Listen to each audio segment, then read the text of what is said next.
You're listening to the Real Estate Radio Hour, the show that brings you unfiltered stories and insight from the Twin Cities real estate world with your hosts, Chris Rooney, broker at RE/MAX Preferred, and Andy Prasky, leader of the Preferred Home Team at RE/MAX Advantage Plus.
Right. So here's what I was thinking. Okay. I'm thinking that we should talk about like the progression of a realtor. We've both been in the business a long time. Yep. We started when we were younger, so both young at the time. When did you start? What age? I don't, I don't know. I can't remember. I know I was 23, so when I started because I was right out of college. I'm 50. Yeah. Probably 28, 29. Well, you were later. Yeah, but that late. I was licensed. That's when I was licensed. Yeah. So I did some of that before. I want to talk about like the aging in the business, but how did you, like when you first started out? Yeah. What did you do? I mean, what did you, how did it start? Then I'll kind of talk about what happened to me too. Okay. When I got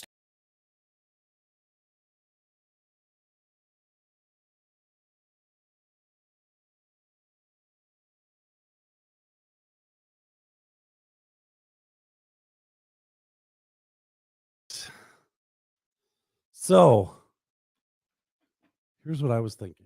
Okay. Okay.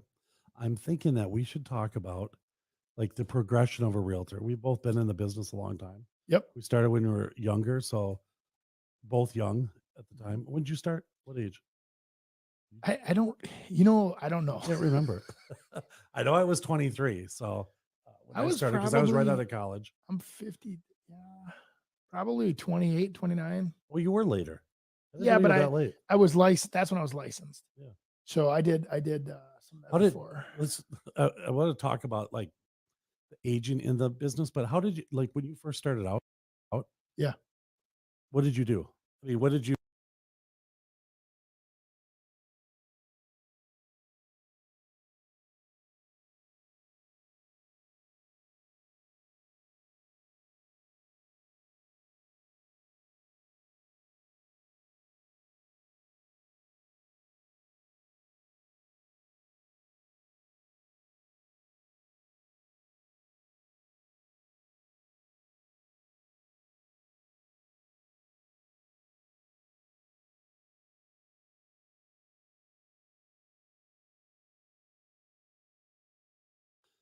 All right.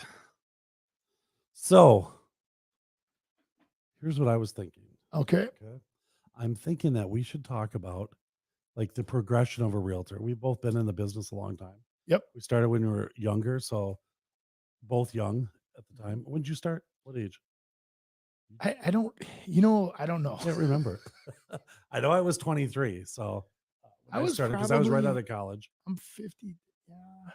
Probably 28, 29. Well, you were later. I didn't know Yeah, you but were that late. I was licensed. That's when I was licensed. Yeah. So I did some of How that did before. let's? I want to talk about like the aging in the business, but how did you like when you first started out? Yeah. What did you do? I mean, what did you? Um, How did it start? Then I'll kind of talk about what happened to me too. okay. I when I got started right out of realtor school, I was working for my parents actually sitting out in a new construction development where we So you were. sat in the model Yep. without being As a licensed. model home greeter, yeah. Okay. Okay. And my dad was kind of they were very busy back then. It was in So your the parents were both 90s. in real estate Yeah, at at that the time they time. were, Okay. yep. Okay. It's kind of funny though. Our family, when we started, my dad was in the kitchen business, kitchen cabinets and Right. remodeling and I whatever. remember that. And then we kind of wandered into. I actually talked my dad into going to new construction because it was being a real estate agent. So he went first, and as we kind of faded out of the kitchen remodeling business, and then he got into real estate, started doing very well. And I said, "I told you, Dad." And he goes, "Well, why are you not doing it?" And I said, "I Duh. don't know." I started helping them with new construction because that was a natural fit, right? Right. So you're building Because you did houses. lighting before that. I did landscape lighting. Yeah. I worked for FedEx I actually right out of college did the landscape lighting gig, So which, you did go to college too. yeah. You got your degree. Yep. Okay. See, look at all these things we find out about each other 14 years later. Yeah. Well, Where'd you who go to knew? school? Um, well, the Park Center for high school in Yeah. Brooklyn Park there. And then I went to North Edmond Community College when I was You were. Okay. yep, for my first 2 years, got an associate's degree there, and then I took that to Metropolitan State because I just wanted to get done with school. I was out of school in 3 years because I took a couple high school classes too, so I was in and out, It's had my degree. it's kind of crazy. My parents were both in real estate. Yep. I went to junior college my first couple years. I ended up going to St. Cloud State and graduating. Yep. And we both went in the business, but I didn't get to do lighting or Yeah. FedEx. But Well, I think the part of it, for me anyway, looking back that far is like the because I've had people say, "Oh, the education," and I go, part of it is we as real estate agents deal with such a variety, or I don't want to say the word plethora because I kind of hate that word, but a plethora of people from overeducated, doctor level to the hardworking shovel scooper yeah, and everybody in between. And so I think that it's what I kind of pride myself on is I have shoveled dirt. right. I've sold landscape lighting where I was, out there on these big, beautiful multi-million-dollar homes and was selling to multimillionaires. Mhm. So I've had that exposure. And then when I was working at FedEx, was interesting was I was part of a team, and it really helped me with understanding, being part. You're one, link in the chain, Right. and if anybody else fails, the whole machine stops working. And so that was a good experience too. So, I don't know. I think that's been how I've helped me survive, I mean, and it's like, and then when I jumped into the real estate side of it, it was more or less just for fun. I kind of was doing it It was a side gig at the start. yeah, because I've always been driven to make, Money. yeah, above Right. average kind of. I've always been that kid that was, built my first house when I was 21. And that was one of my dad's first sales was my house. So I You're ordered a new, 21. yeah, yeah, we were, yep. And my wife moved in there with a girlfriend. I still lived in my parents' basement because, can't live in sin. And back then, anyway. Okay, so you didn't rent it out. No, You my, bought it to have it, but you stayed at home. yep, You yep. put And Lisa in there. Lisa was in there, and then with a girlfriend of hers from high school. So that was kind of fun. It was cool. And Did I'd you come ever over. sleep over? No, of course not. Okay, just checking. The It's on camera. yeah. No, and I think that when it comes right down to it, when we were kind of getting into the real estate thing again, sitting in the model homes and people would come in, and I think the best thing that I had going for me, Chris, was I didn't know anything about real estate. I just was enthusiastic about building new houses and new construction. And so I feel a lot of people were coming in and they can feel that. I think that a lot of agents, when they get into the business, when they're very hungry, people can feel that, right? They can feel that you're, just trying to get a sale.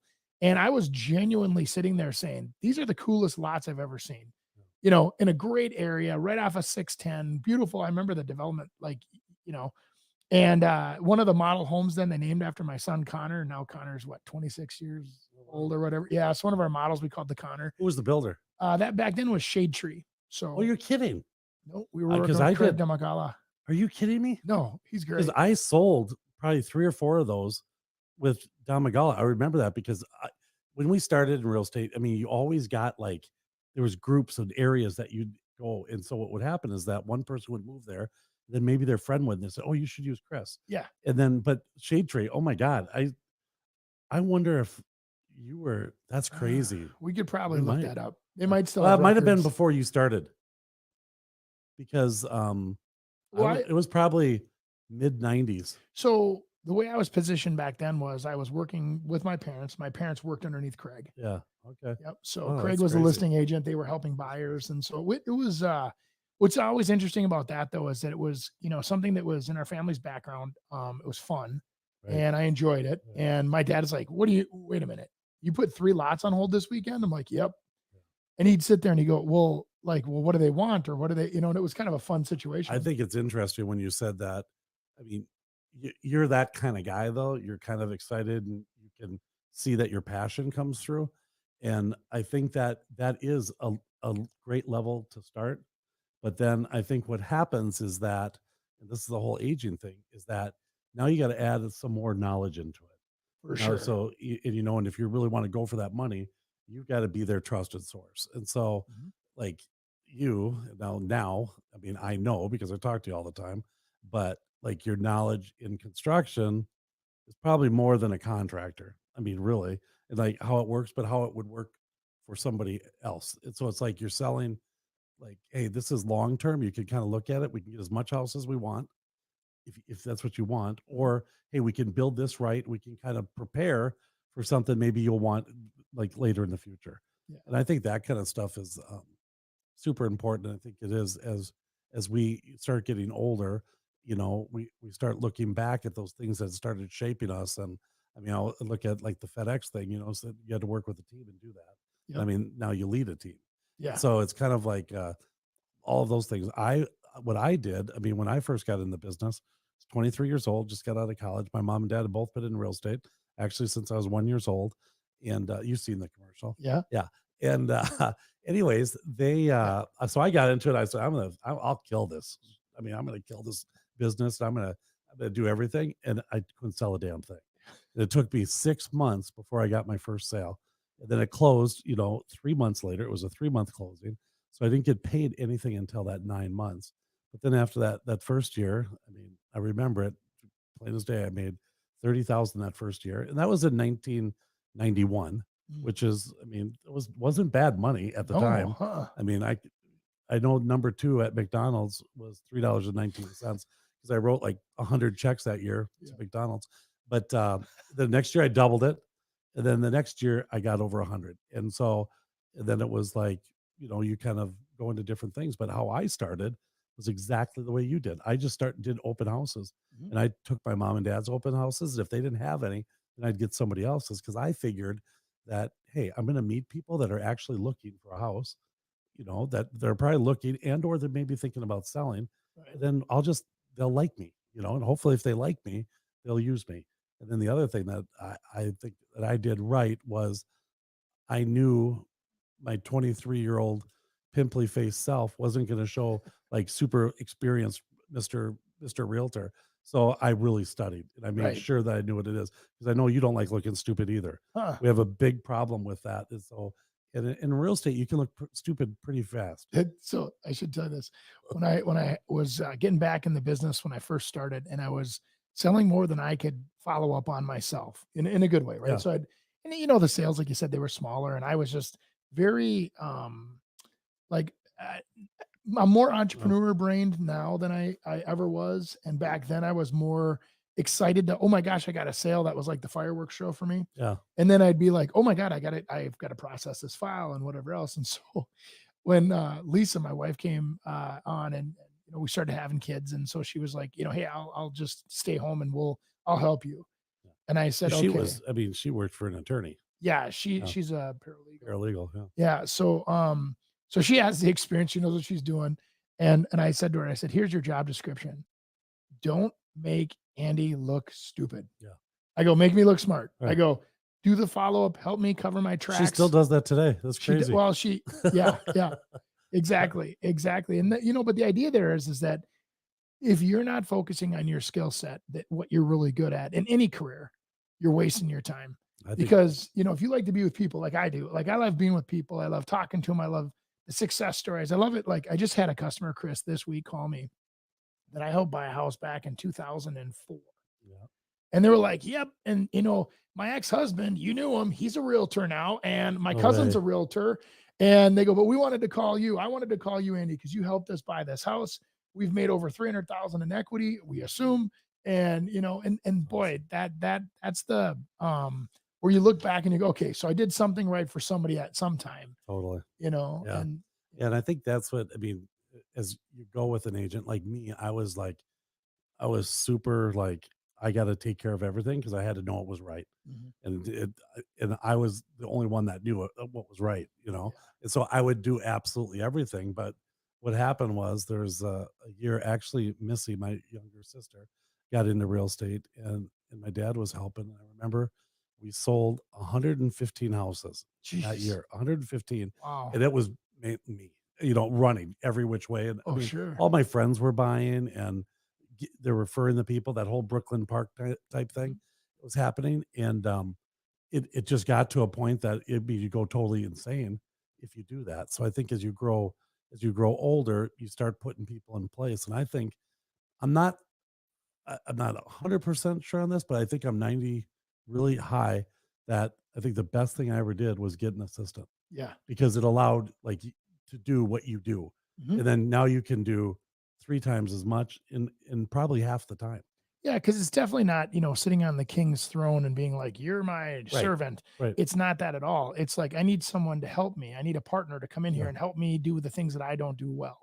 And so, like contracts, I understand contracts. I don't like to write contracts. I don't like to file the contracts. I don't like to email them to everybody. But I know what to do. I know how to negotiate. I know how to feel. You know what I'm saying? It's like so I feel that when it comes back to like this, as you're going through your career and learning that you can leverage yourself by having others that are good at other jobs that you're weak at, is probably I'd say that's probably the first step. Yeah. The second step, I think, is, at least for me, was I was working on having like an established network of people around me, with lenders, title companies, and people always ask that question too. They're like, "Hey, why do you, Andy, why do you always refer this individual for mortgages, or or these two individuals?" Mhm. And it comes right down to experience, right? And like I do, that I think some people think you're maybe you offer them because you get a free lunch here and there. Right. And that's not the case, because that's pretty buckled up. They don't let us do that, from a RESPA perspective. And but on We the just other get hand, bags of cash now. you do. Yeah. I haven't They just drop off bags of cash. I always do it wrong. I should start the I mean, conversation come with on. how much is the cash in the bag? No, but the idea there is that you're a firm because that lender will get the job done for you, which makes your job easier because I don't honestly want to do my job twice and I don't want you to have a bad experience as a customer. So you have to have me do my job twice. Right. So that's part of it. I think establishing that network is probably my second thing that I think as you're aging in this business Yeah. is probably most important. It's a huge thing, because those people also end up making you look good, which causes your clients to end up referring you. And sometimes they'll refer that lender, would then lender will say, "Hey, you know what? Was the agent on that one." Yep. And maybe they just thought they were refinancing. And a lot of times people go to refinance. Well, why are you refinancing? Well, we want to probably get some money to kind of redo and add a bedroom.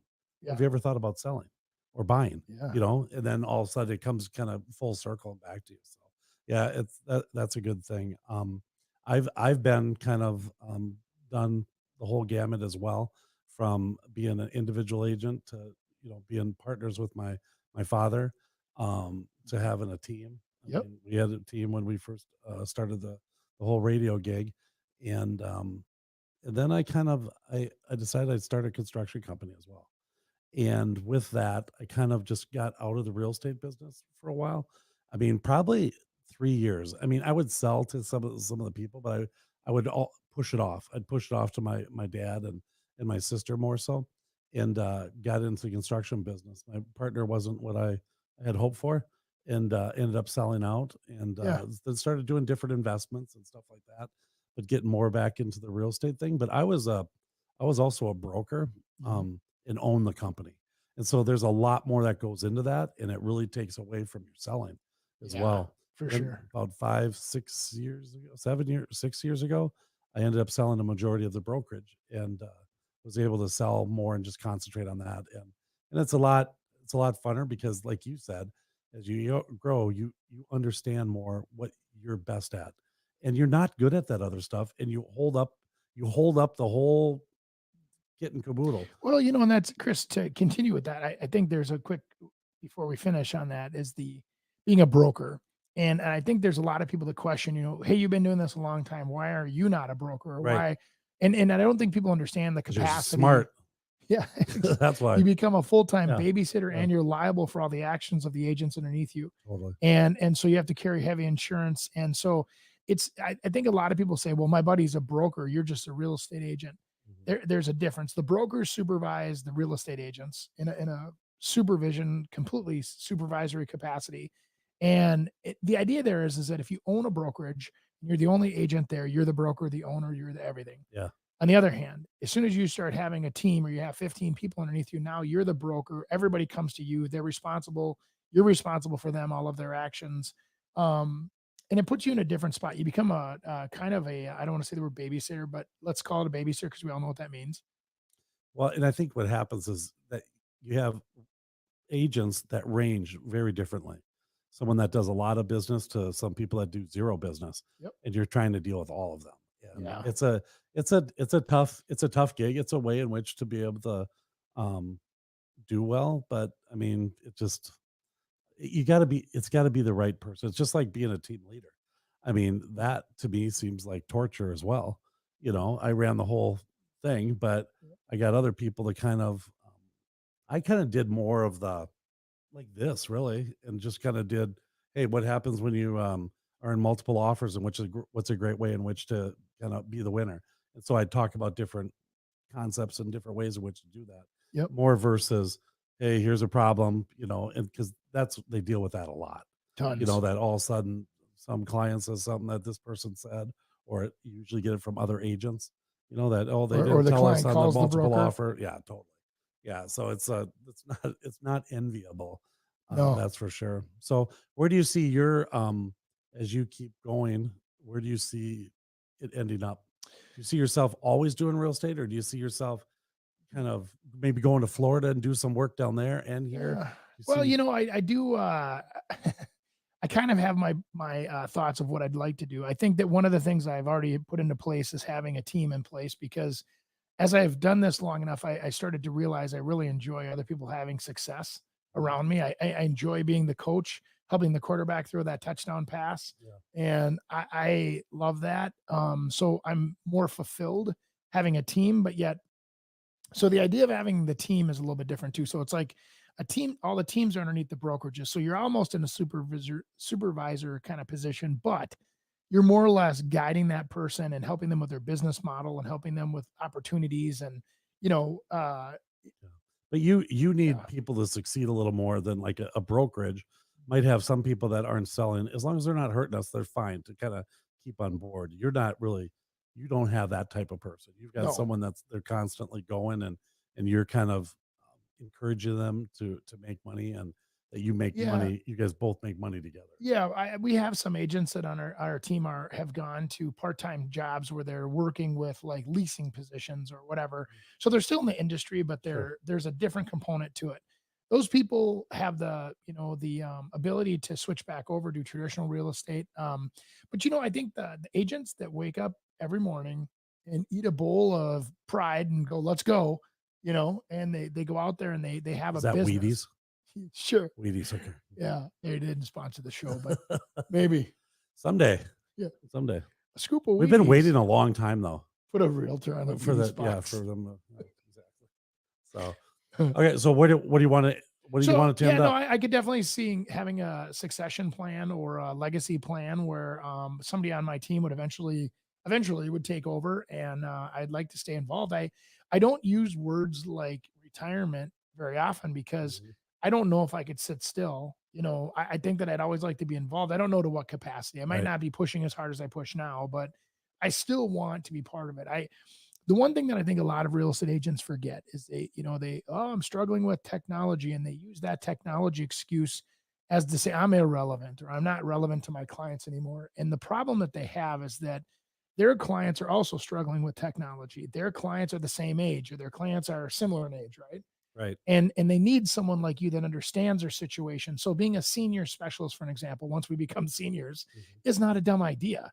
We understand the journey. We understand, maybe somebody's wife passed away or husband passed away, or maybe they want to downsize, or they want to get to the lake, or they want to, live in a condo where they don't have to worry about, stairs or whatever. And as people age, I think that there's a huge opportunity for us as agents to age with our clients, because it's not, you don't always have to have the, young 22-year-old first time home buyer as your client. You as you age as a real estate agent, I think your clients come with you, Yeah. you know. I think that's kind of interesting, kind of a little point on that aging part and senior citizens and selling. I think me at 23 years old versus now over 55 years old, Yeah. um, I would have looked at it totally different. I would have pretty much said at 23, we got to get you into something where you can get your wheelchair in there, Yep. at 55. And now I'm looking at it, I'm like, oh my God, it doesn't even feel that way. Yeah. It's kind of like I could walk stairs. I don't have no problem with that. It's a little more convenient when it's a main floor master, but Yeah. um, uh, You so I know, think that's what I get a interesting. kick out of, Chris? Uh, I get a freaking kick out of when I'm not in the best shape, but I'm in shape. And when I go with the client to show a house and they're 25, Yeah. and we go up from see, I always let the people pick which way to go. If I Mhm. choose, as a realtor, by the way, if I choose, you always go up first, and then you go down, and you go down into the basement and you come back up, so that you're not doing 2 flights of stairs. Yeah. Customers of mine have picked to go to the basement first, and then I'm like, okay, here we go. You're going to go up a flight of stairs. You can go up another flight of stairs. It's amazing to me how many of those people are huffing and puffing and I'm up there going, Yeah. you guys ready to check out the primary suite? It's Yeah. like, Yeah. I pride myself on not being Yeah, I think that's interesting. So I think where like I'm headed in this business, during COVID, I did learn some things that um, I think were helpful. Pretty much everything about COVID I hated. yeah, But in the real estate right. market, there was some things that I found I thought were good. Number one, closing by yourself, so you're not in a room Yep. full of closing and Yep. buyers and sellers at the same table. I don't like that. But the other thing that I really felt was interesting is that we were able to look at houses a lot more and be acceptable from a video type thing. And Yes. I look at that and I say I know, like, if someone I could do a StreamYard or a Zoom meeting Mhm. with somebody and talk about, hey, here's what I'm looking to do, and then I could send Karin over and she could video that thing and or do like a Matterport. I could totally market and do everything on that house from California or from Florida or from You could have, Hawaii. yeah. And I still think I think I could. And I'm way better like marketing that kind of stuff because I look at it a lot closer. And so I think that's where I kind of want to try to move to is like the one thing about real estate that it really controls your schedule. You know, I Yep. mean, for us two to get together, Mhm. you know, it's not easy to kind of plan that, you know, and so it's like and that's in everything. Yep. So it's like if you can kind of control that, and all of a sudden it's like, you know what, I can look at this video, I could go look at your house. I know you're not going to be home till 5:30, and it's going to be dark out, but I got a Matterport and I've got someone videoing that. I'm going to look at this thing at 8 o'clock. I'm going to have the marketing plan all finished, done, market analysis, know exactly where to price it by the time you get home after dinner, Mhm. and we'll be set. And I think I can do better that way than even doing it in person because I think you're always going and running. And if you're just sitting there and you're concentrating on it, and you're in your area, so maybe it's the ocean that inspires you, maybe it's a canyon, or Mhm. maybe it's sitting by a swimming pool. You know, I mean, Yeah.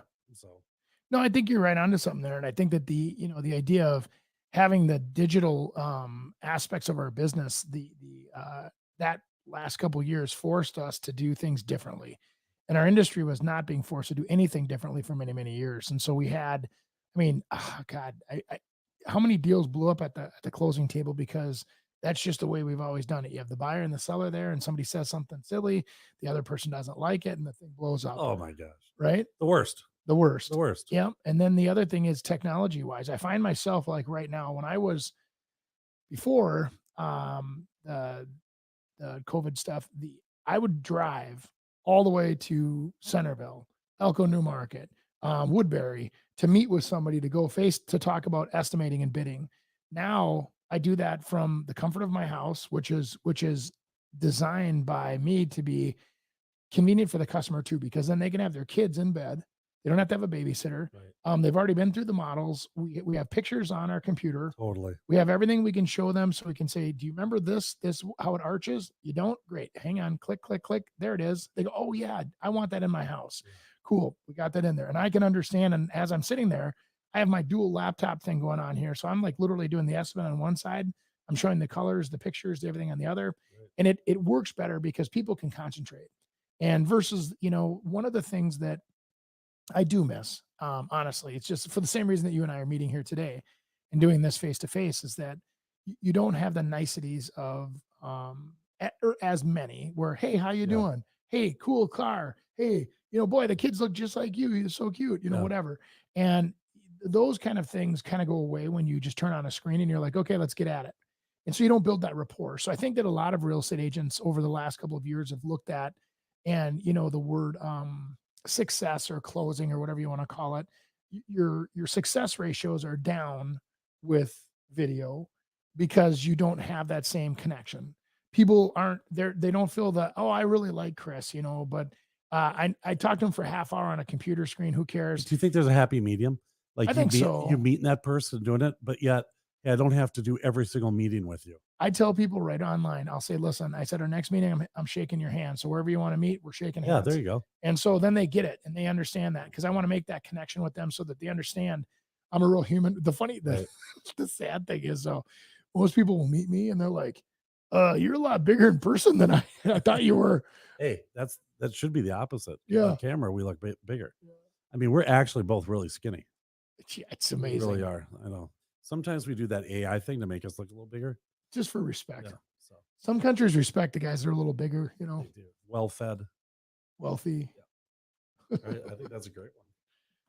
I'll stop it. Yep. Hit the green one and then I'll come over there and I'll do it. Hit the green button on the middle there. I was just 1 year old when my family started in real estate, where both my parents were agents. They also dabbled in investing in real estate, rentals, flips, and construction. After college, I went right into getting my license in July of 1990.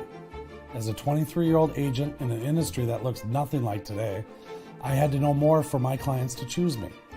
There wasn't Zillow or social media to tell them how good I was. I had to win them over with knowledge. With knowledge comes confidence, and with confidence comes results. I found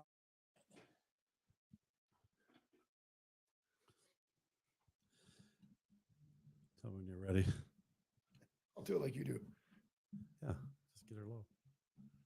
Get her great. But you do have to talk into it because sometimes I'll hear you and you'll go like this, and then it won't be Because as good. I think it was because I was looking to the side. Yeah, Okay. you're staring at me. You like me. So, hey, Andy, we talk about the market a lot and market updates, but let's kind of explore like the difference between the northern suburbs and the southern suburbs. I know for people that maybe Yeah. don't know, Andy works mainly in the northern suburbs. He lives in Champlin. I'm a kind of a south of the river guy. I live in Prior Lake, and there's just but you're familiar with the south of the river more than I'm familiar with the north side because of new construction.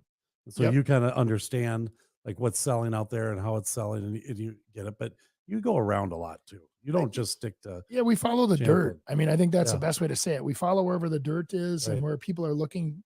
Where some communities do not want to grow. I mean, it's real simple. They want to approve developments or they don't have the the infrastructure to grow. And so we have to follow the cities that want us there building families, new homes. Right. With that side of my business, with my existing side of the business that I do, I go everywhere. Right. I mean, I don't know if I'd have to. One time I went down to Rochester because my cousin was down there and she's my favorite. But other than that, I generally don't wander that far. Isn't Connor down there? He was, yeah, Okay. and then now he's back up here in the Maple Grove market. Okay. But no, so I think that when it comes down to north and south, I don't know if it's more. I guess I would say as an agent, it's more of a geography thing because there's so much business in the north, there's so much business in the south. I don't think you have to run the whole Twin Cities to make a living. Yeah. But how about the differences between the two? I mean, when I look at it, when I think about it, I think that southern communities are getting more money than what a house up in Dayton or Champlin would get. Yeah, it can be true. I think that there's areas that were, for an example, like back in the day It usually comes with land costs too. Sure, after the war, existing homes. Yeah, after the war, you had the old what were they called back then? Lennar was called Before the war. yeah, no, right after the war they came back and there was people building houses all over Brooklyn Oh yeah, Center and Apple Valley, Orrin the Thompson. airport. Yeah, I'm sorry, Orrin Thompson. Took me a second there. Orrin Thompson Homes was building houses by the hundreds, and so you take areas like Brooklyn Center, you've got Crystal, you've got and they would build hundreds and hundreds and hundrds of homes, and so those are more starter homes, and so I think so I think that's where some of that may have started from. Now as far as demographics and things like that, I think that the cities are pretty reflective of the same. I mean, it's not like there's all young people living in the north or old people living in the south. So I mean, I think that that's there. But then you also have pockets like around lakes, so you have Prior Lake or you have Minnetonka or something, and then you're going to have more wealth on the water, and then people that like you get that on the river. Then we get that on the river in Champlin, yeah. Right. There's nothing. I mean, how about lakes up there? I mean, I know there's Medicine Lake, which is good, but I think it's just like it becomes more of a recreational thing. So restaurants or size of that, so you can kind of have some fun. What other lakes up there that? Well, you get up into that, there's you kind of go Highway 10. I think about like Orono Lake up in Elk River. You've got you go a little farther north. You've got Big Lake, where my family recreated for years. I mean, so you got to get up there a little ways. Yeah. Other than for me, river. that mean that's up a ways, but I went to school at St. Cloud State, so I know all those areas. And that's kind of that north, and west, and then of course you have everything out in Annandale. My goodness, you go towards that Annandale Maple Lake. I mean, there's hundreds of lakes out that way, but that's about an hour out of the cities. You go, really the closest in the North Metro, you're going to probably see where it's recreational, is probably your Forest Lakes. There's some lakes in New Brighton too, but they're not as they're recreational, but they're not, like you'd think of when you think of a big lake. Right, exactly. I mean, skiing, pontooning, going out for a drink on the lake. Yeah. So that drives prices. So what would you compare like a Lakeville to in the northern side? Lakeville or probably Maple Grove, Blaine, one of those two. Okay. They're kind of in that same price bracket now. Yeah, and I mean, Lakeville was kind of heavily built. They just got a lot more product. It's like versus like a Lakeville versus Prior Lake. they got a lot of product in a certain price point. So that Yep. 6 to 800. Mhm. So that product is just a little less money because there's more of it than what it would be in like Prior Lake. Mhm. Because in Prior Lake, you didn't get a lot of those developments, and maybe the developments kind of got bigger, and all of a sudden now they're $1 million homes instead, Right. and or townhomes that just didn't have the kind of the same thing. Mhm. So yeah, Lakeville, I just think I, I always wonder, like like Andover.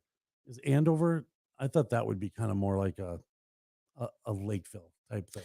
A little more Andover money. is, but it's a little more money. There's more probably more acreage opportunities in Andover than there Oh, is in really? Lakeville. Yeah, I mean, there's Lakeville has acreage as well, but Andover, you have a lot more Andover, Ham Lake, that area right there. A lot of, I mean, multi-million-dollar homes being built right now, Yeah. and just on their 3-4 acres with the pool in the back and the detached garage for their toys So what would be your top and area out there? I mean, what would be the top area for home prices in the northern suburbs? Boy, that's a Where good would you find question. I them? mean, other than North Oaks, which is probably, I mean, that's probably, consistently very, very high up there. You do have your, I'd say, between your, it's very spread out. That is one nice. Let me put it this way. I'm not trying to avoid your answer to Yeah, your no. question, but I'd say that the what's nice thing about the North Metro, as they say, north of like your 694s and your 494s or whatever, the 94 actually, and then you have a pretty balanced market. So everything from Corcoran, Rogers, Dayton, Champlin, Andover. There's ranges of houses from probably 300 all the way up to 1.5 million. Yeah. So you're considering Corcoran in the northern suburbs? Yeah. That's the west side for Well, me. it's West Maple Grove. I don't think you can cross 94. Those are Oh, northern suburbs to me.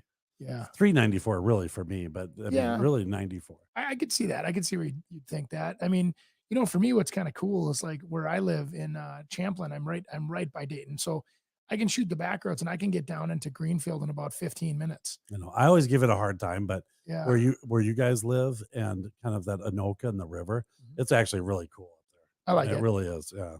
It's not a bad little spot, but I like to stick to what I know, and so I'll stay south, a little east, and then west. Yeah. But up there, I just don't feel I know enough about it, Mhm. to get up past, where you are. Even Well, though I sold quite a few yeah, back in the day with Craig Don McCullough at Shade Tree Construction. yeah, yeah. That Pete Prasky, I don't know if you know oh him. You know Pete? yeah, Sneaky Pete. Yeah, Sneaky he Pete. yeah. The guy was tough in the models, man. Oh God. I'll tell you.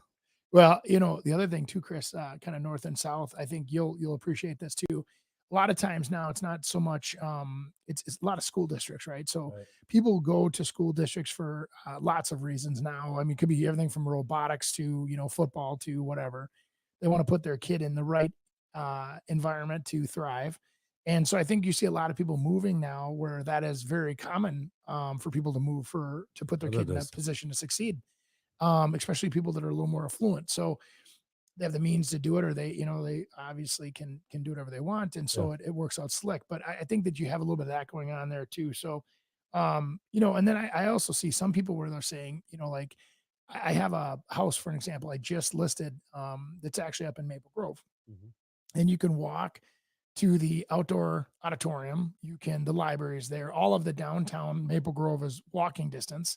And so you have that kind of an urban flair, but you're still in the suburbs, right? So it's Right. like it feels like you're in a big city, but yet you can, still sit on your front Is that a porch and not. house or a townhouse? It's a townhouse, A yeah. And townhouse, then yeah. you sit on the front porch looking across the street at the lake, and it's kind of cool. So I look at something like that and I go, what a neat little treat, right? Yeah. I mean, so you get a little culture, and I think that that's something that I think you've had customers too, just like I, where they say, I'm really looking for an area that has a little more pizzazz. Like I want to walk to dinner, or and you're like, well, do you want to live in South Minneapolis? Do you want to live in Edina, Linden Hills, or something like that, where you can do those kind of Right. activities?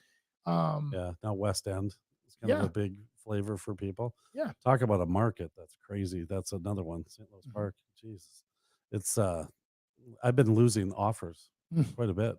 And I don't like losing, but no. it's kind of like some of them are just getting ridiculous, Yeah. and what they're getting, because I know what we're offering. Mhm. And when you're doing no inspections and doing non-refundable earnest money and overqualified and everything else, I mean, it turns into a matter of price, but we're also getting, prices that are high and they're not catching up to the appraisals yet. Mm. And it's the same thing we ran into with COVID. It was identical because it was like the early birds, got kind of stuck in that appraisal thing. We started learning about it. Now people came up with solutions such as appraisal gaps and or, put more money down. And so they weren't, they were kind of forgiven the whole appraisal thing. So Yeah. it's a fun world again. Yeah. I like it being a little competitive. I mean, because then when you win, you feel like you accomplished something, you know what I mean? I know. And there's nothing. I mean, I think that's what's kept me going in real estate is that the win. I mean, it's getting that listing, it's getting that offer. But to me, there's not much else that's like super like that was awesome. It's Like, that touchdown pass you I crave. saw a house, I'm not really impressed with that. I am impressed with people that can play music and sing. Yes. I am impressed with that. I have been that way too. I can sit around and actually, I'm actually like, it's something that'd be so uncomfortable trying to do myself. Yeah. That I think that when I sit there and watch somebody like that'll grab a guitar and sit by a campfire and start singing, and even if they're off key a little bit, I'm like, I just really appreciate that person. Totally, because we can't do it. Right. And so you appreciate it more. But I snuck away this weekend to Asheville. Oh, Morgan had to go. She was going to a concert, a Drake concert. And of course. Yeah. And then, but she went there and they canceled it when she was there. So then she ended up going back and she said it was the greatest, but we surprised her on Friday and just came back early Sunday. But it was, that's talk about music and talent out there. Just, it's crazy. My daughter had to go all the way to Chicago to see that guy. Yeah. Her and her girlfriends from school. Yeah. So, They said it was awesome. yeah. A lot of fun. I'm not really into that, but I don't know. I don't even know a song that guy sings. Is he country? Yeah. Okay. He sings a lot about ducks and drakes and He does. Yeah. Tractors and stuff. Tractors. I love tractor music. Hoe in his fields. Have you ever heard of the term silver tsunami? It's the idea that baby boomers, as they get older, will all start to downsize at the same time and really impact the housing market. But is it really going to happen? Here's what I can tell you. This graph shows 60% of adults who are 65 and up plan to stay put and live in their house as they get older. That would mean a lot of baby boomers aren't planning on moving and want to age in place. And the ones who will move aren't going to do it all at the same time. So don't worry just because you're hearing about this online. It's not going to be a big wave where everyone in this generation moves at the same time. It'll happen slowly over the years. If you have any questions about what you're hearing on the housing market, I can help. I'm Andy P. Give me a call. I'd love to help you on your housing journey today. Hey guys, Andy Prasky with RE/MAX and the Preferred Home Team. If your house didn't sell before the listing expired, you probably are feeling a little frustrated, and I understand. It's a hard spot to be in. Let me run down a few options for you. When your house hasn't sold, you can take it off the market completely, sell it yourself, or work with an agent to relist it. If this is a bit overwhelming, here's what I'll tell you. There's probably a reason you wanted to move, so deciding you're not going to move isn't really putting your needs first. And while you can try to sell it yourself, it's an involved process, and if you're already stressed because it didn't sell the first time, taking on the pressure of selling it on your own may be more than you want to tackle. Option 3 is to relist it. Now, I know you didn't have a great experience, and I want to change that. I'm here to listen and offer advice. Let's connect so that you can have a partner who can help you make a plan to help you make your next real estate move. Call me Andy P. I'd love to help you on your real estate journey today.